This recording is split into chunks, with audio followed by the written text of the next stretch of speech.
RogueCon 23. That's right. It is here. It's not back. It's here. It's the first one. Join the ultimate celebration of digital content with its creators, passionate fans, and industry experts. It is all happening in downtown Waco across multiple venues, January 20th through the 22nd of 2023.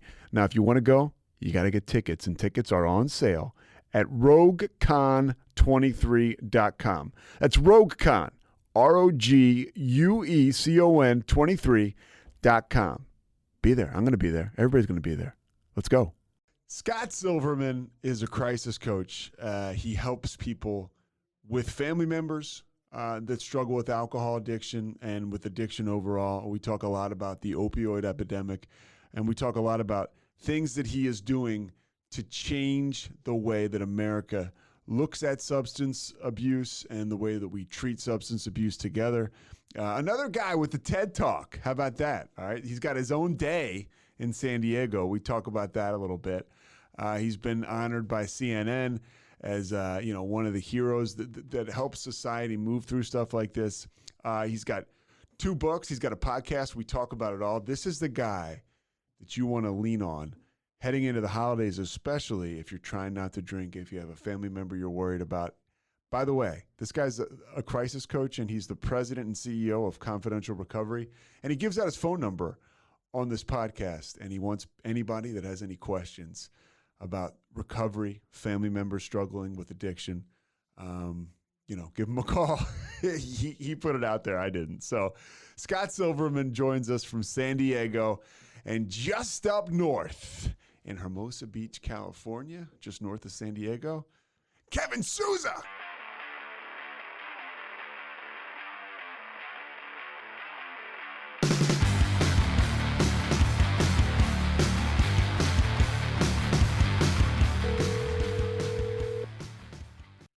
Hi there. How can I make your day better? Scott. Pete. Hey, you've already made it better by answering the phone, my man. Well, you threatened me a couple times that you're going to be calling, so I didn't want to piss you off. Are you in sunny San Diego right now? Well, it's a little cool today, and there's a 2% chance of rain, so they're closing schools. I mean, it really is. My brother lives out there in Hermosa, and it's south of you. Or I guess north of you. North, yeah. We're just north of the border by about 20 minutes. But no, it's great. It's great weather. San Diego's I grew up here, so it's pretty consistent. We're looking forward to hopefully not getting a brutal winter, whatever that might look like. But who knows? Well, we just ignore it. You have, by the way, speaking of San Diego, doing a little research, you have your own day in San Diego. February 19th is Scott Silverman Day. That is correct. And why is it Scott Silverman Day? It is what it was is the mayor and the city council just nominated me, and I came in, and it was just a real honor. So for my work in the community and the things that I did in my past, working with people coming out of jail and prison, and women coming out of jail and prison, and working with the homeless. So it was just an acknowledgement of that work. So that was kind of cool. The county did it. They used to have like a pet of the week. Yeah. And I was the very first human of the week. It was pretty, it was interesting going to the supervisor's chambers, and people were pissed off going, wait, where was that Chihuahua was coming in from last week? And it was me. So, that was kind of a little bit of a letdown. But. Yeah. People love pets, and it's interesting. Oh, yeah. I work in the news business, and you can say, unfortunately, right, you talk about what's going on. Hey, somebody was shot and killed. You move on to the next story. If you say something happened to a pet, you better look out, because the phone's going to start ringing and the emails are going to come in. Right. No, the driver and the passenger were killed in the car, and the pet was injured badly. They don't even want to know who the driver and the passenger was. How is the pet? Yeah, the pet. It's interesting. When what was it? A couple of years ago, there was a couple that went to a veterinarian to get some. Was it tramadol for pain for the dog, and they actually found out that the dog was injured by the owners, and they were drug seeking, trying to get some medication from the vet. So they were just filleted in the community. Oh my gosh! They injured the dog so they could score drugs. Correct. Wow. I mean, hey, and that's how we got here. You know, that's why I'm talking to you, because I used to do crazy shit like that. Oh, yeah, it's like, yeah, what's your point? Yeah. Well, Yeah. they got delayed. They got somehow it got found out, and I think one of the vet assistants turned them in or something, and they didn't even give a hoot about the drug seeking. The fact that they would they would dare to injure their animal Yeah. to get the drugs. I mean, it's kind of scary, but you know the behavior, and you know what happens, and it's only gotten worse. So I appreciate the opportunity to talk about it. Oh, dude. Yeah. I mean, and you know the behavior too. You're sober 35 years, and we're going to talk about 37 actually. 37 years. On the 13th of this month, correct. I mean, and for me, I remember it was hard enough to get, 2 days. So I'm not going to shortchange you 2 years. That's for sure. Well, it doesn't matter. You go through stuff. You know how it is. Ever since COVID, my home group's been on Zoom, but I'm going to 3 times more meetings than I used to. But it's been an interesting time for our world the last couple of years, especially people who want, and desire, have to have that social connection. It's been devastating. I've watched people in my home group. They're not there now, and everyone's saying, well, they went out, blah blah blah. Who's going to go get them? Have you worked with people that have had, some serious come downs or have fallen off because of the pandemic? Oh yeah, a lot. Because as a crisis coach, that's what I do. I'm kind of the guy that that my home group, I've been going there for almost, I guess, 31 years, and so I'm kind of known as the not necessarily as the first responder, but a guy who I give my phone number out all the time, so people call all the time and go, hey, so and so went out. What do you think we should do? And I said, well, what would you like to do? Do you know where they are? No. So, no, it happens a lot. I mean, I know that for a fact, a buddy of mine who's a psychiatrist, worked for the county, that the first year of COVID, 4 county employees that were psychiatrists took their own life over the separation. Because think about it, you're in the people helping people business, and you can't help people anymore, and your untreated trauma continues, which is part of the reason maybe you got in the field. It's just amplified. And that's what's happened, I think, with substance use disorders, with alcohol, with vaping, acting out, anesthetizing ourselves, domestic violence, child abuse. It's just, I did my Ending the Stigma podcast yesterday, talking to my buddy Fred, and he goes, oh my God, Scott, taking a long trip in a motorhome with you would be miserable. Because as a subject matter expert, I do have a plethora of data around, but the goal is to just help create systemic change. Yeah, and I love that you are smashing the stigma, or working to do it, because there's so much work to be done. That's one of the main reasons of this podcast, is to, for people to be, not everybody. I know I didn't feel super comfortable walking into my first meeting, but this is an opportunity for people to drop in and hear what's going on, and hear what's on the other side of addiction. I mean, there's this great life, and now it's difficult, right, to find that great life. You got to do the work, but it really is a terrific life. I mean, I don't think about not drinking anymore. I mean, once in a while, of course, I'm an alcoholic, I'm an addict. Stuff floats through my mind. And I respect the disease. I'm like, oh yeah, there it is. If I walk by a Coors Light can on the ground, I'm like, that would be nice. And then it's like, wow, still got it. But, there is a real good life. Now I deal with life on life's terms, or try to, right? And, breaking the stigma is part of that, I think, just kind of putting it all out there. No, I agree. It's funny, earlier you said people, you weren't comfortable when you went into your first meeting. I have found that anybody who's comfortable that comes into their first meeting is more than likely loaded. Yeah, that's a great call. Why would you be here and feel comfortable? I mean, this is just like, this is an alternative to drinking. It's a way of changing your life, but it's pretty depressing. I mean, there's science around this whole thing, Pete, that you stand up at a meeting and you go, hi, I'm Scott, I'm an addict alcoholic. There is psychology behind the fact that in many ways, just doing that in some ways contributes to the stigma, A, and B, also reinforces the negative connotation that you're broken. Wow. Yeah, I've never thought about it that way. Yeah. Well, think about it. I mean, Yeah. if you stood up every day and said, I'm, I'm fat, or I'm uncomfortable, or I'm ugly, or nobody wants to be with me, and you just repeated that, it's a negative reinforcement, and most people walk around with untreated trauma, and a lot of this is just anecdotal, experiential, but there's a lot of studies around it too. But I've just been doing this long enough now.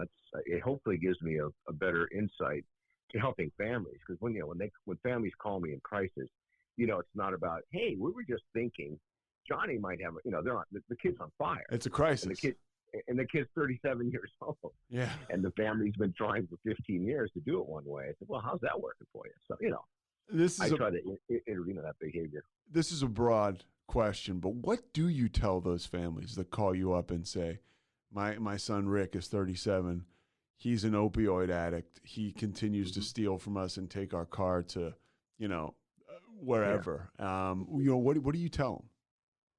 Well, the first thing I tell them, is your son has a disease, and if we were talking about diabetes, we would not allow your son to go throughout the day without checking his blood sugar level, and if he needed insulin, putting insulin in his body, and we would support his diet. If he needed to walk, we'd walk with him. We do all those things, but for some reason, when it comes to addiction, but when someone's deeply in their addiction, it's important you've got to set up some speed bumps. Sometimes you got to change the locks. You have to heighten your awareness. You have to change the way you communicate, and you have to listen differently. And you may even have to change your language with somebody who is, on that path and is not hearing anything that works logically. And that's where a guy like me comes in and can start to, translate a language that might be a little more helpful to the individual. But it's amazing, most relapses, 75% of relapses take place from families who get in the way, and not because they're trying to get in the way, but they're trying to love the person to wellness. And the problem is that codependent behavior, in many cases, will use the trigger words that causes someone to relapse. So it's about language. A lot of it is. Well, a lot of it's just listen, and a lot of it's just learning that maybe the language you're using isn't appropriate, meaning you're fighting with each other, which is only making it worse for everybody. Yeah. So why keep doing it? So, the definition of insanity, doing the same thing over and over again, expecting different results. When we start to get into some of your results, we will in a second, but I want to go backwards a little bit and just talk about your story. 37 years ago, you hit some kind of breaking point or something happened where you got sober. Take us back and tell us, and don't give me your story. I don't want to waste your time, but what happened that got you sober? To be honest, I was in a business trip to New York, and I didn't like flying. So when I flew for business, I would usually, because I'm going back to New York, I take that 7 a.m. out of San Diego into JFK, and I drank because I could, and it relaxed me. And I really had a problem on the plane. I drank way too much at the bar, and then I got on the plane, and I ended up taking some the miniatures off the cart without, because I just didn't want to. I don't really want to buy them, didn't want to spend the money, or just, who orders 9 minis? So I just took them. Yeah. I don't want to embarrass myself and look like I had a drinking problem, at 7:15 a.m. in the morning going to New York on a full flight, on American Airlines. So anyway, I did that, and it got worse. And then I ended up actually taking some money off of the bar cart, and somebody saw me and reported me. And then when I went to get off the plane, New York's finest actually boarded the plane before they let anybody off, and I realized they're there for me. So I took my shirt and changed it real quick because I had a change in my briefcase, and then flipped my coat around. Anyway, Yeah. They followed me out, then they grabbed me and handcuffed me, and we did a little interview.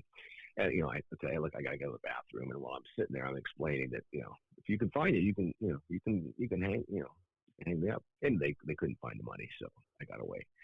So anyways, that's tracking forward. I just had a week of blackout drinking, and In New York.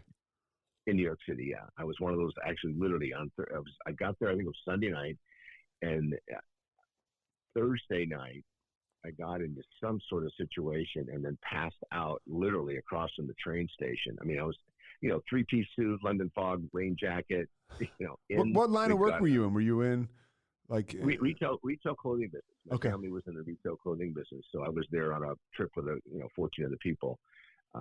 My job was, we were doing some offshore bidding on some potential, cotton goods that were coming out of the Orient. This is high-end stuff. It was a pretty good sized business. Yeah, we had at our peak. We had the family had almost 400 employees, so it was, and I grew up in the family business, so I was, in a pretty good position. But I was, I was out of control at the end there. Anyway, so that morning, I woke up and my wedding ring was on my other hand. I had knots in my head, and I couldn't find my ID or my traveler's checks I carried in those days, and my airline ticket. Everything was gone. It was like 4 a.m. So I called downstairs. Oh, Mr. Silverman, we're so glad to hear from you. When you get a second, could you come down and talk with us? So I showered, and I had no idea. I had a full night's blackout. I had no idea what happened. So I went down. They said, first of all, we want to invite you to never come back to our hotel. I said, oh, okay. And I said, what happened? He said, well, you were picked up by New York's finest, and you were brought to us. You were completely unconscious, and we just put you on the luggage rack and wheeled you up to your room. And security has your ID, your traveler's checks, and your airline ticket. Please go see them. And again, please never come back and stay with us.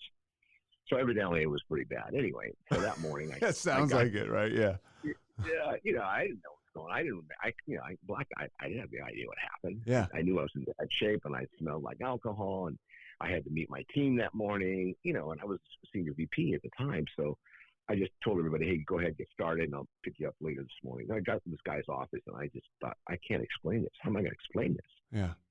And I'm sitting in his office, and I said, can I have a couple minutes? He goes, yeah, go ahead. I could use the phone. I said, and then I just realized that this is horrible.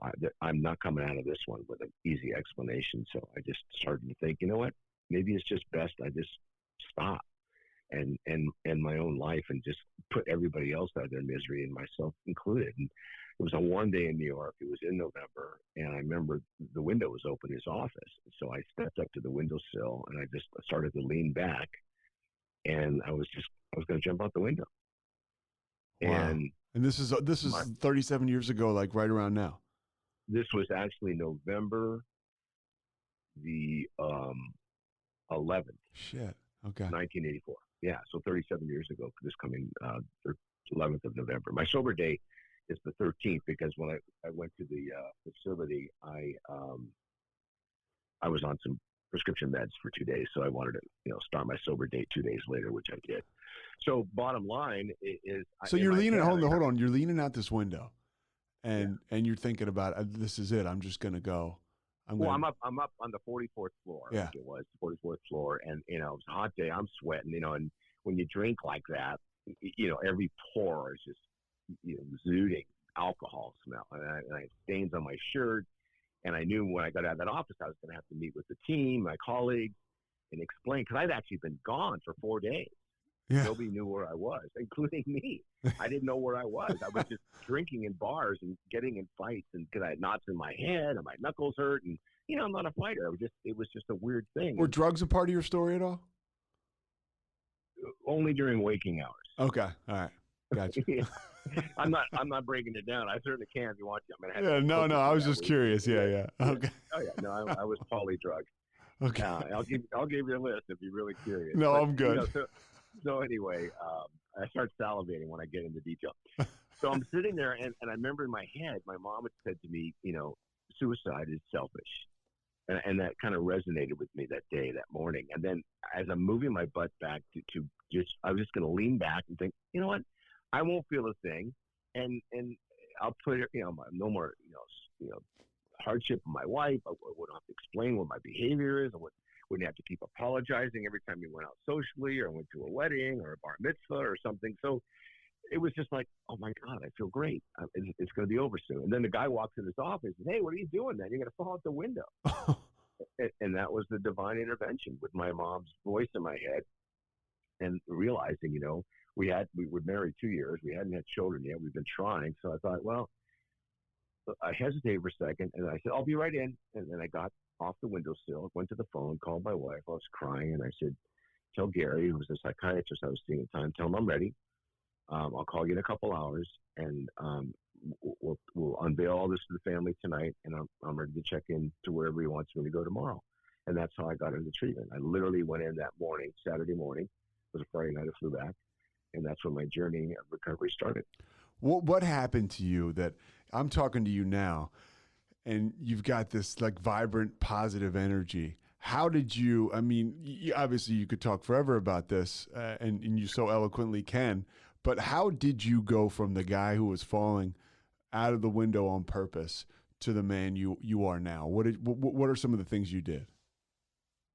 Well, first of all, I did everything that was suggested, and I'd never been to a recovery meeting. I'd never gone into a 12-step program or any kind of rehab or detox. I really, I believe that this is a disease of denial. I certainly suffered from it, and I never really had an active family member who'd been, in this kind of condition or situation. There'd been mental health issues in my family and eating and gambling, but nothing quite like this. So I never really saw it, and I wasn't really at the level of my consumption and anesthetization, if you will. There weren't many people that could keep up with me, so I was kind of alone towards the end of my drinking and using. And so when I went into rehab, I remember the first message I got. I'd been given Valium, so I wouldn't, go through any DTs or anything while I was detoxing. And I remember my very first meeting that night. It was Saturday night. It was a bunch of old guys, and they went around the circle. There was probably 15, 20 of us, I can't remember, and said that any of the newcomers have any questions. And I can remember opening my mouth and saying, I couldn't form any words, but then I said something like, how does this program work? And they said, well, just listen. And, and I thought, I don't even know what that means. So then they asked again. It seemed like an hour had gone by. And they said, the newcomers have any other questions? And I said, how does this, program work? Probably came out differently. And they go, you just need to shut up and listen. And I thought, I don't like this place already. It hasn't even been a day, And that was my first message, and I really hung on to that. So, because I knew a lot about mood-altering substances. I'm a retired unlicensed pharmacist. I understood most medication, how to mix it, when to take it. At my worst, I was taking LSD in clear light form, clear light acid, and it was dissolvable, as it came that way. And I used to use it and put it in my eyeballs so it would go through my tear duct to get to my brain quicker. Wow. That's how I was thinking. Yeah. Yeah. So, I like to think of myself as an inspirational drug seeker. So anyway, I did everything I was supposed to do. I took suggestions. I changed my playmates, play places, friends.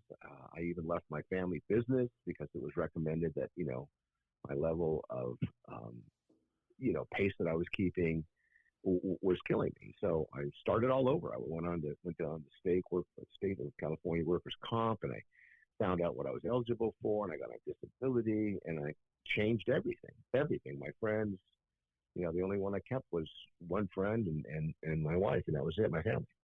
So I started. You went to any lengths?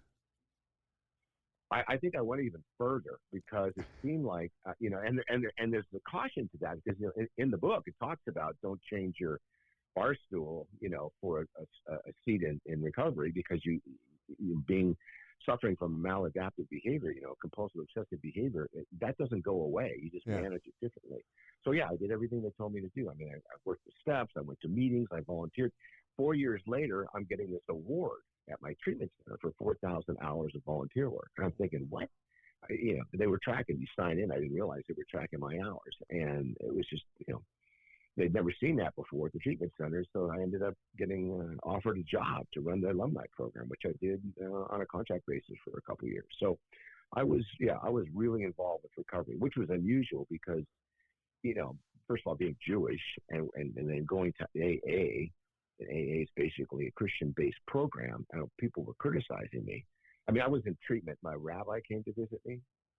Yeah. And he said, Scott, Jewish people do not have drinking problems. I go, Rabbi, this ID bracelet I'm wearing, and everybody around here, has a drinking problem. And I believe I do. He goes, well, God is within us. And God doesn't want us to have drinking problems. I said, well, God is within us. he's got to be a drunken fool because I was just with him for a week in New York. And I'm telling you, I was shit-faced for a week. So God's a party animal. Anyway, the rabbi really got pissed at me and he left. And that must have been difficult though, because we're looking to compare ourselves out, and that's the escape hatch right there. But being a Jewish guy in the rooms, what is that like? Well, it's interesting because my sponsor was a devout Catholic, and it was funny how we kind of met. I was in treatment, he came and spoke, and he was just at the other spectrum, and I was really, I was mitzvah, I was confirmed, but a lot of it was just because that's what I was told to do as a kid. You do this, we do this, And he told me, he says, till you learn how to pray on your knees, you're going to have a hard time getting their spiritual connection. And I said, Brian, I can't pray on my knees. I went and checked with the rabbi. He goes, no, we don't do that. And I said, but they're telling me if I don't, I run a risk of potentially relapsing. And I said, I don't want to do that. So he told me, we came up with this idea of smoking cigarettes back in those days. Yeah. He said, when you go to bed at night, take your pack of cigarettes, throw them underneath the bed. So when you wake up in the morning and you reach underneath the bed to grab your cigarettes, you find yourself on your knees. Just thank God for getting you through another day. That's how I learned to pray on my knees. And that's how habits start a lot of times, throughout this whole process. So now you're the president and CEO of Confidential Recovery. You're a crisis coach. The laundry list of positive work you have done throughout the country, and in California, San Diego area especially, is unbelievable. Talk a little bit about why you think people coming out of prison, coming out of jail, why they deserve that second chance and deserve to be integrated into society. Well, first of all, I believe everyone deserves a second chance. Second of all, I believe that there are human beings who have, if we're talking about somebody who was originally incarcerated behind some activity dealing with substance use disorder or some form of addiction, when we put people in prison, we just make the problem worse. Yeah, there is if anybody that's ever been on a prison commitment can tell you, through recovery rooms, that it is like, you show up there and they're dying. A lot of them are dying for the treatment, and they don't get it. No, they don't get it. Not only do they not get it, but in many cases, the availability of mood-altering substances in long-term incarceration facilities is significant because it's a captive audience. And, as a distributor, as somebody who used to do this for a living, selling drugs, you're going to go where it's easier, to find 100 people that'll buy your drugs versus one at a time on a street corner. Which used to be the way it was done in the old days. You go to a friend's house and a friend brought something over. But if you wanted to make some money and move product quickly, you wanted a big audience, and that's what happened, and that's the way it worked. But so, and I got involved with this organization I started called Second Chance, and I was working specifically with people coming out of jail and prison. Everyone asked me, why would you do that? And I got to tell you, Pete, I don't know. It was just it was organic the way I got there, and being a homeless provider, it just felt right. I mean, you're in the trenches doing this stuff. I mean, that's God's work. It was, there were some days I was in the trenches. Yeah, I went to some weird places, but it just, once I learned more about how to work with people, I found people that were suffering from what I call long-term institutionalization, and they were incarcerated, and they suffered from what I call criminogenic thinking. Once they got out, if you could create an environment for them where you become their new gang, if you will, or their new family, or you create an environment where they can actually grow and produce and feel good about themselves and build self-esteem, you can start to really help people change directions. So, because their bad habits that they had, they're 100 times worse in prison. Because in prison, and I've not never been there, but I worked with thousands of men and women coming out of prison. Their job was to survive. RogueCon 23. That's right. It is here. It's not back. It's here. It's the first one. Join the ultimate celebration of digital content with its creators, passionate fans, and industry experts. It is all happening in downtown Waco across multiple venues, January 20th through the 22nd of 2023. Now, if you want to go, You got to get tickets, and tickets are on sale at roguecon23.com. That's RogueCon, ROGUECON 23.com. Be there. I'm going to be there. Everybody's going to be there. Let's go.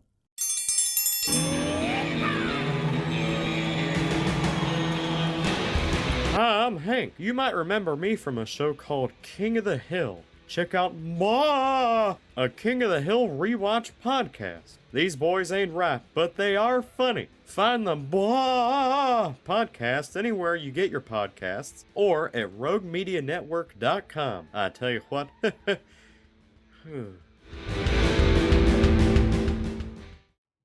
No matter what they did each day, their job was to survive. And those survival skills, we taught people how to transfer those survival skills and put them into a direction that would benefit them.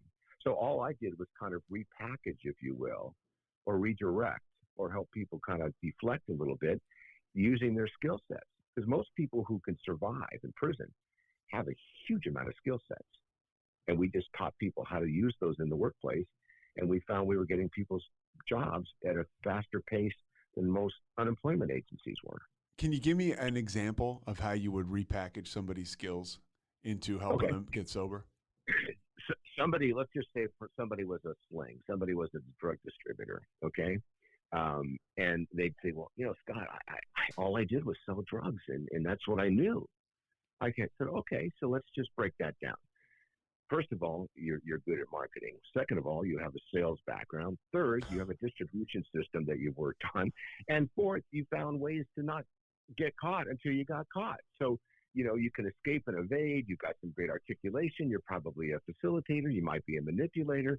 And you've got some tremendous survival skills. So let's use some of those attributes and put them on your resume, and then use those skills to move you into a career path that will help you get to your end goal.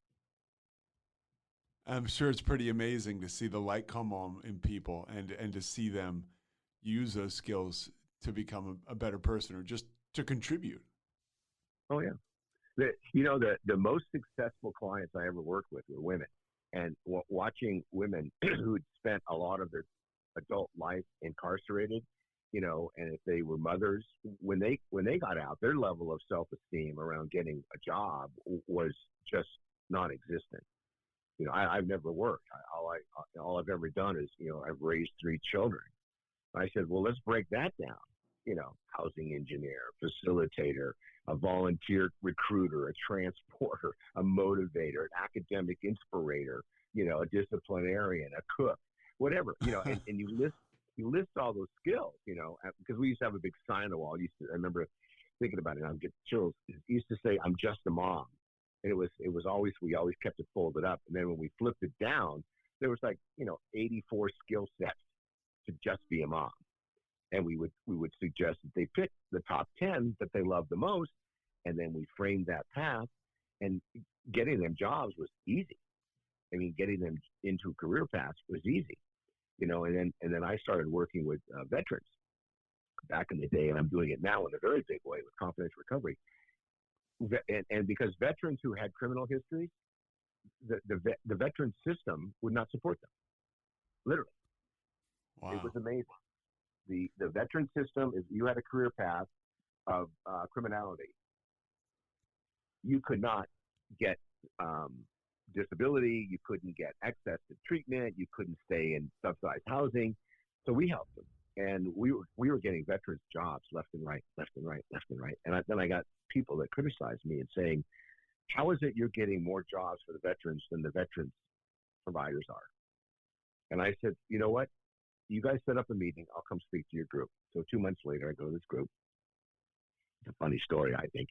And they go, and they're all pissed off, going, you're making us look bad and you're taking our money. I said, my earmarked money came from a congressman who nearly got arrested a couple of years ago in our community. And I said, the money was for ex-offenders who were veterans. And you don't serve that population. So I brought the money to our community, which I see as a big plus. You weren't denied the opportunity. You couldn't compete for it. And I said, I didn't even compete for it. The congressman did on our behalf because he thought the work we were doing to reduce recidivism for people returning to prison was a good thing. So I sit in this room, and they're all like humping and rumping, So what's the secret, Scott? I said, well, let me put it to you this way. What I found, and I'm a social entrepreneur, and I grew up in a retail business, so I understand helping people get to the next level because life's all about relationships. Yeah. So I said, what I do every day is I make a phone call to a business person who runs a business, middle management, B level, C level, A level executives, and I ask them if they'd be willing to hire veterans. Well, we do all that too. I said, well, yeah, but I ask and I do some research on the calls before I make them to make sure that I'm talking to somebody who's a veteran. Yeah. So all I did was ask veterans to hire veterans. That's my secret. You're all welcome to it. It's pretty funny. Yeah, well, I bet that was part of a seismic shift, getting those guys and girls jobs. Yeah, the path of least resistance. And then I one of my other big home runs is NASCO, which is one of the largest shipbuilders here on the West Coast. When after 9/11, getting anybody placed anywhere where there was a federal contract, if they had any kind of criminal background, you couldn't do it. Yeah. So I met a guy who did subcontract work with them, who I knew through somebody else, and we sat and met, and I explained to him. I said, people who suffer from, I call disease of alcoholism, or they're allergic to it, by the state of California consider them permanently disabled.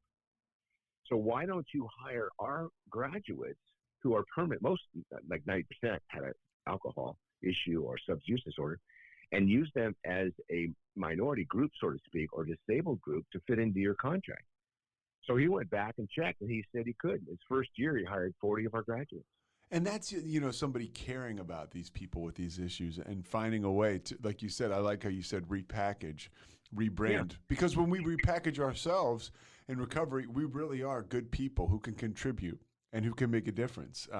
You're one of those guys. One of the things you're doing to make a difference is you talk to people about addiction versus the holidays, right? Is that what we're talking about here? Mm-hmm. Yeah. Right. So we're coming up on the holidays. This is such a perfect time. I'm sitting here talking to you in early November. We call it the Bermuda Triangle, right? You got Thanksgiving, you have Christmas, you have New Year's. I mean, you can even throw in the Super Bowl. What do you tell folks that either have first of all, what do you tell people that are worried about drinking during the holidays? Well, I think first and foremost, which is something interesting that I learned, that we did a study in my old organization, a 3-year study. And what we found was it's really hard. When people have been in the system, they usually become disenfranchised families, whether it's their behavior or the family just wants to step away or they want to build distance. What was fascinating, though, to follow up with our clients, we had the hardest time. What we found out was the largest, greatest time that people come home to visit mom, if you will, is Thanksgiving. Okay. So the college that did a study with us brought in like 80 interns, okay? And on Thanksgiving Day, they went through the database and started calling to check on Johnny. Hey, Johnny, how's it going?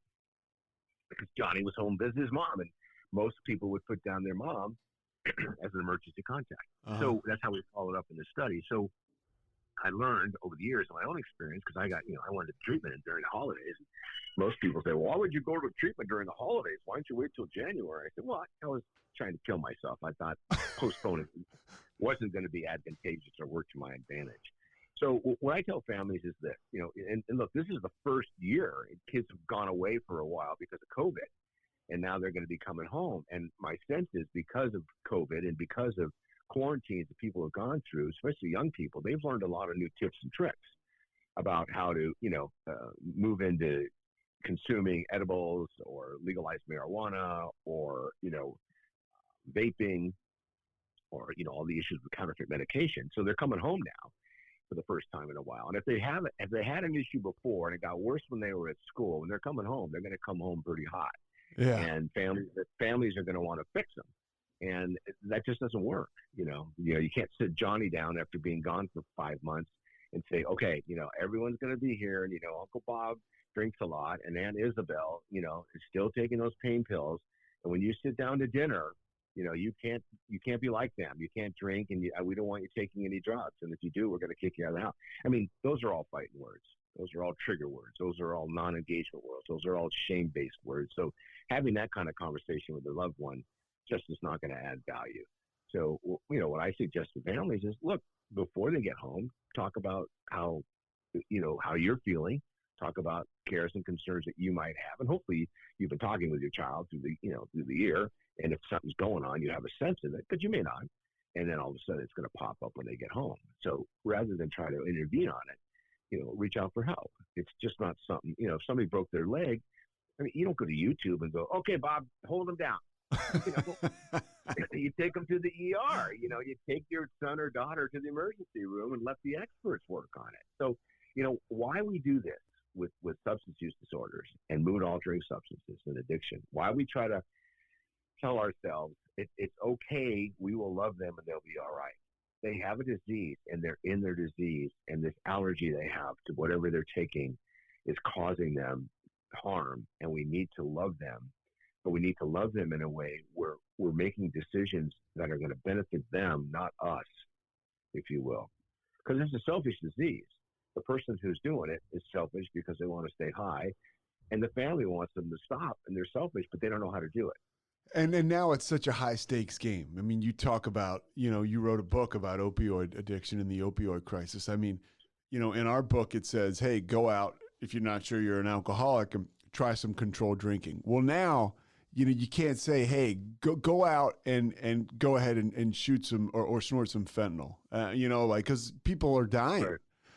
So yeah. It's so important that these messages that you're passing along to parents, that hopefully people are implementing them into their care for their children, because you got to turn it over to the experts. This is life or death. Right. Or you as a family member, thank you for that. As a family member, get educated. You talk to an expert. There's a lot of them out there. I mean, I like to think I'm one of the leading experts in the country. And, I'll take your call anytime, 619-993-2738, 619-993-2738. You call or text me anytime. You're the man. I'll get back to you. Well, so let me go to your point you just made, because I just heard this 3 months ago from this old guy at a meeting. He said, everybody thinks with willpower you can really control things. And you'll love this one, Pete. I hope you will. He said, next time you have diarrhea, you use your willpower. It was so funny. What a great example, because you cannot control that. It ain't happening. Yeah, you cannot control that. What about anyway? Yeah, you. I love that, by the way. Or I don't love it. So you and I were lucky enough. My first round of holidays, I was in treatment. I went to treatment for 30 days, and then I went to an extended care place, basically a halfway house, for another 5 months. So I had 6 months, institutionalized. And I tell people it was the best thing I ever did. A guy told me once, hey, it's a couple months for the rest of your life. And I truly believe that turned out to be true. It was a great place to be for that first round of holidays. I mean, I turned to my friend Tim during Thanksgiving in rehab, and I said, "You'll never forget this Thanksgiving." And he just looked at me with a scowl, but with a sense of humor too. Like, how could you, And Christmas, I was in a halfway house, and New Year's, I was in a halfway house, and I felt like I built up the self-esteem by not drinking during those holidays and having that tribal atmosphere with other people that were trying to stay sober. That really carried me through holidays after that. What do you tell people that aren't that lucky, as you or I were, or they consider themselves maybe at the time unlucky? How do you tell them to approach the holidays? If I just stopped drinking and now I'm faced with Thanksgiving, Christmas, New Year's, and all the bullshit in between? Well, anybody who has had an issue with it, who decides tomorrow I'm going to stop drinking, first of all, 99% of the human race cannot do that. You just cannot do that. You cannot flip a switch if your body, mind, and soul is physically addicted to something that's mood altering. You can't flip a switch, so don't even try. So that being said, it's one of those kind of, it's not a gray area. It's black and white. You're just risking potential medical harm, and you're potentially going to make yourself sick. And if you decide, well, I'm going to switch. I'm not going to drink anymore during the holidays. I'm, going back to my home state. Marijuana is legal. I'm just going to smoke marijuana. Well, you can make yourself really sick. And, it's happening right now. Look, 240 overdoses every day behind opioids, every day, 240 in this country, every single friggin' day. That many people are dying behind opioids. And most of it's counterfeit, meaning you're taking something in your body that you think is X and it's actually Y. We're seeing that so often with fentanyl now. Yeah. And fentanyl, anybody can make it. Oh, you can get it online. You can get it mailed to you by the USPS. And you can put it in anything. And we're seeing it now everywhere, from marijuana to vaping pipes, in cocaine, with crack, with heroin. And, and it's being disguised in the counterfeit world, for example, Xanax. Yeah, that's one of the big ones. I mean, some people, they haven't got to vitamin C yet, but eventually they will. Oh, it's vitamin C, take it. Well, if it's cut with fentanyl, the odds are you're going to somebody's going to overdose. Have you heard of the Skittle parties? No. Skittle parties are you know what Skittles are. Oh, yeah.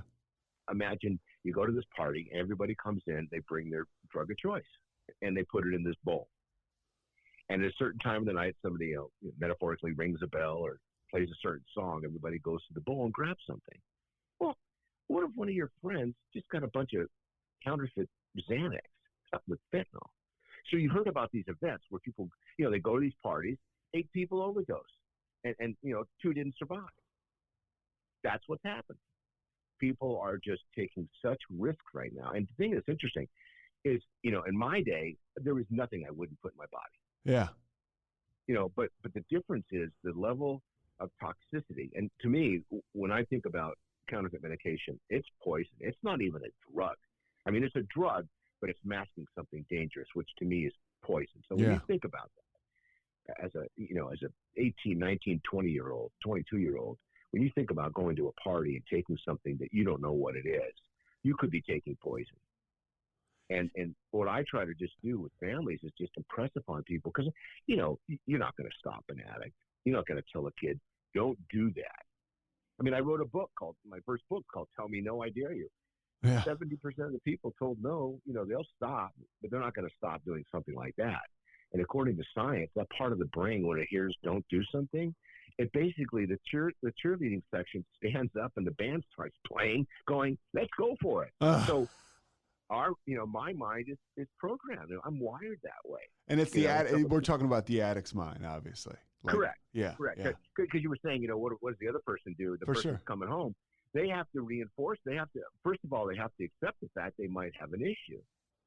They might have an allergy. They might be allergic to this stuff. And I try to use a soft word. It's really, they might be addicted. They might be predisposed. Some people get diabetes. Some people don't. Some people get skin cancer. Some people don't. Some people have heart failure. Some people don't. But right now, according to science, 15% of our country will have an active addiction issue arise in the next 12 months. But what's even more fascinating, Pete, is those 15%, when they're impaired or they're coming off of their impairment, they will impact 7 people negatively in their life every day. And that's it there. Yeah. You do the math. 7 out of 10 will be impacted negatively, and 15% have the actual, they're pulling the trigger, so to speak, on the event. That's 85% of our population is being impacted by this stuff. Addicts are putting in their bodies. Yeah, I mean, and our governor in California, he just earmarked $100 million to make it easier for the marijuana industry to get licensed and certified and open up shops. Yeah, literally 3 months ago, before his recall thing was, I think Gavin Newsom's a good governor, but where is the logic in thinking that, we've got to help the marijuana distributors? And you know what, right now, according to all of the street talk, the legal marijuana business in all the states that are legal, the business is off because the non-legal marijuana, growers are selling their product, which is just as good, for a third less. Oh, wow. Because they're not being taxed. Yeah. And if you're going to take substances in your body, and you someone says, well, this is 10 and that's 7, it's the same thing. But it doesn't matter what it is, whether it's food or clothes or shoes or cars. This is this is 30% less than that. It's the same thing. Which would you like? There are some people that probably proudly go into legal marijuana shops and go, I'm supporting the state of Exactly, California. right? Well, Yeah. Uh-huh. not after the lottery fiasco. Billions are still being passed out and schools are still struggling. And we spend 50% more money on prison than we do on education. So, and I don't want to make political positions. I'm just saying. No, you're stating facts. It's counterintuitive to me that look, we're actually going to have more people probably die behind the opioid crisis over time than COVID. That's what I wanted to get with you on the opioid crisis. So you're just saying over time more people are going to die from the opioid crisis than COVID. Right, and we're not doing anything about it. I mean, right now we're trying to convince everybody they should get vaccinated. I'm going through my booster next week. So it's just we need to make it as important of a conversation as other things, because if we keep going to 240 a day, by the way, that is just opioids. I'm not talking about methamphetamine. I'm not talking about alcohol. I'm not even talking about, you and I haven't even talked about behavioral health, mental health issues, depression, anxiety, untreated trauma, PTS.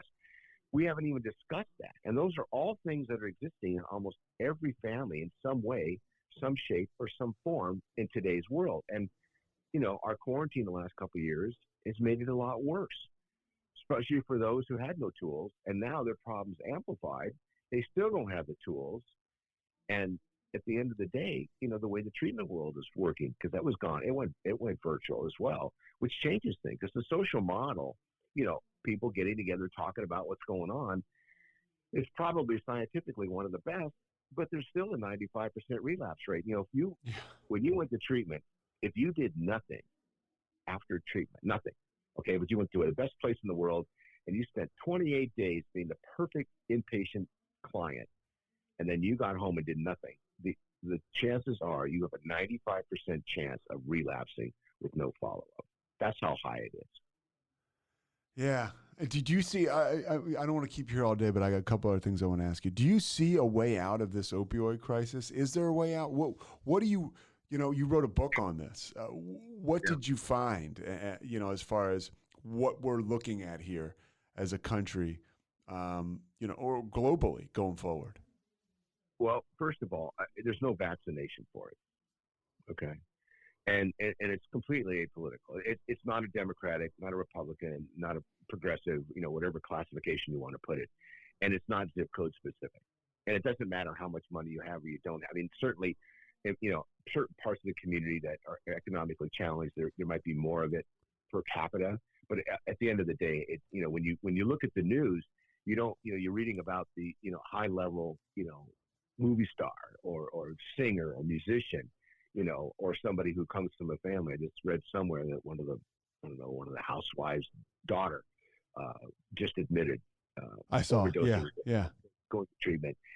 So I've always believed there's hope and help, but the way this is accelerated and the fact that counterfeit medication is so wildly out there, and that our leadership in our communities, when people ask me, I'm actually getting ready to talk to a pretty powerful group here in 2 weeks about this. We're going to, they're going to bring me in professionally to speak specifically about this, which is unusual because they want to know and they want to hear. And so the fact that you and I are talking about it, I mean, this is significant, but it has to become as much of a conversation on a daily basis as the flu, or as, getting kids the proper education, or making sure that, we have food in kids' bellies and families are becoming self-sufficient. It's got to be part of that dialogue, because with struggles and with barriers and with hiccups and speed bumps and challenges, and we, as a world, we certainly went through a big couple of years of it.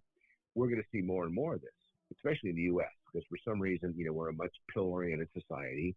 And, think about this. The drug manufacturers, the Mexican cartels, that with the super labs, the Chinese manufacturers of fentanyl. When you think about your consumer base, if you look at this as a business model, there's nothing better than the U.S. because there's no end to our consumption of it, and we can't get enough of it. And now, because of whatever the DOJ, the DEA puts pressure, on whatever, mechanism they put it on, the border, airlines, boats. Yeah. The manufacturers start shipping other countries. I mean, just 5 months ago, Australia got 2 big shipping containers of methamphetamine. And the rumors are some of it came from Mexico, some of it came from Canada, and some of it came from the U.S. Loaded up at some central point. Maybe the boats met somewhere in the water. They, loaded containers and took them to Australia. So now, and methamphetamine is, 10 times stronger than it was 10 years ago. Wow. So at the end of the day, that's what's going on with drugs today. Marijuana has a 90% THC content. And if methamphetamine is 10 times stronger, imagine how much stronger cocaine is. Yeah, so and this is why people are dying. And by the way, we're not even talking about what you mentioned earlier, the counterfeit stuff. Correct. And people are also dying because they're mixing drugs with such high intensity of toxicity with other drugs. And what's even worse, and this is what, when Whitney Houston passed away, remember, it was Dr. Drew, that for 3 days he was yelling and screaming and upset. And he goes, look, we've had musicians and famous people and wealthy people using heroin for decades. We've never seen the kind of overdose we're seeing now. And he said, I'm going to tell you what I think it is. He goes, people in this country, or young people, Adderall, Ritalin, antidepressants, SSRIs, Prozac, Lexapro, Zoloft, you mix those with street drugs, something happens to the body. And this is contributing, in my opinion, because I agree with him, to a lot of the overdoses that are going on, because people say, oh, it's just fentanyl. Well, no, fentanyl. Yeah.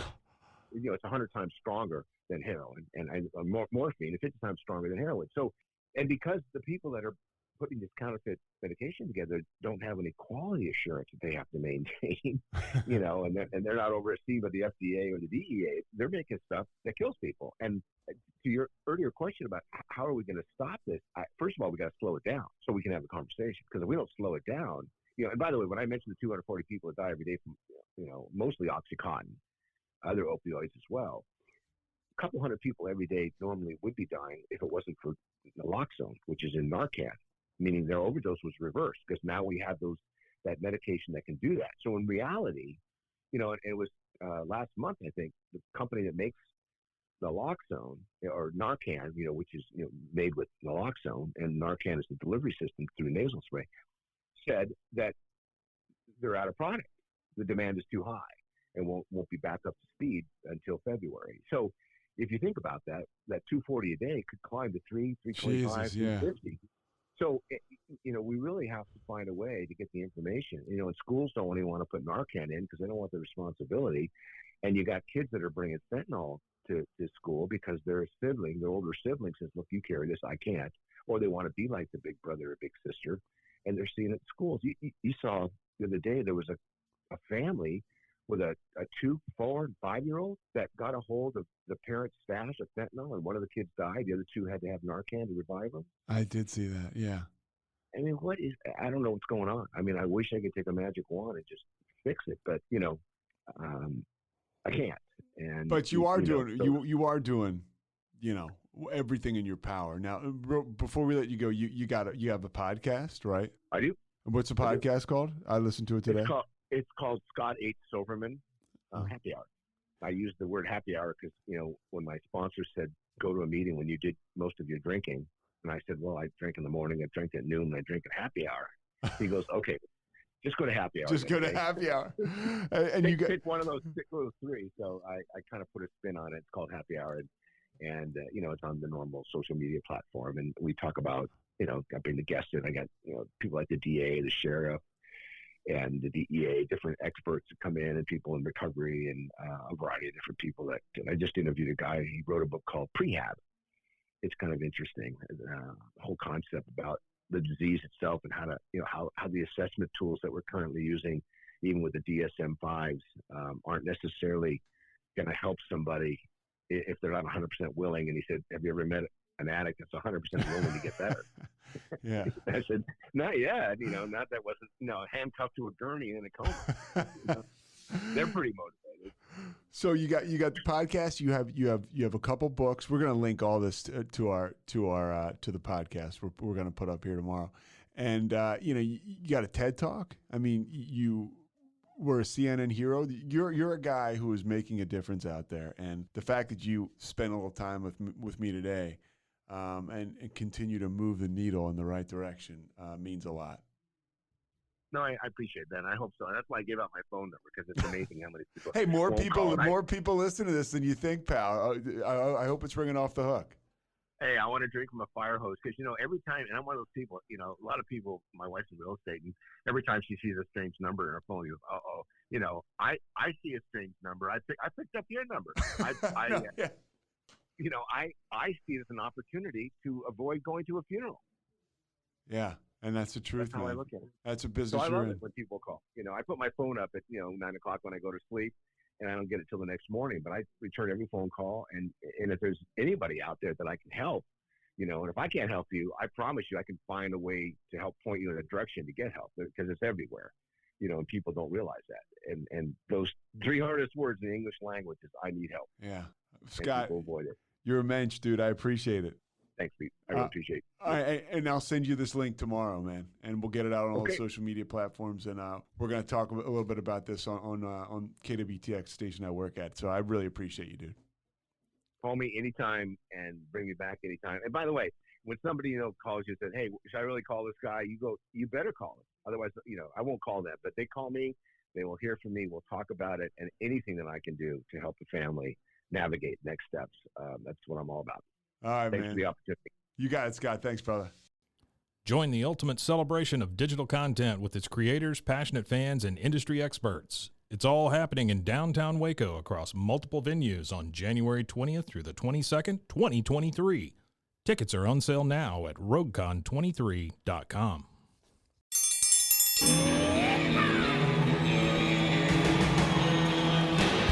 Hi, I'm Hank. You might remember me from a show called King of the Hill. Check out a King of the Hill rewatch podcast. These boys ain't rap, but they are funny. Find the podcast anywhere you get your podcasts or at roguemedianetwork.com. I tell you what.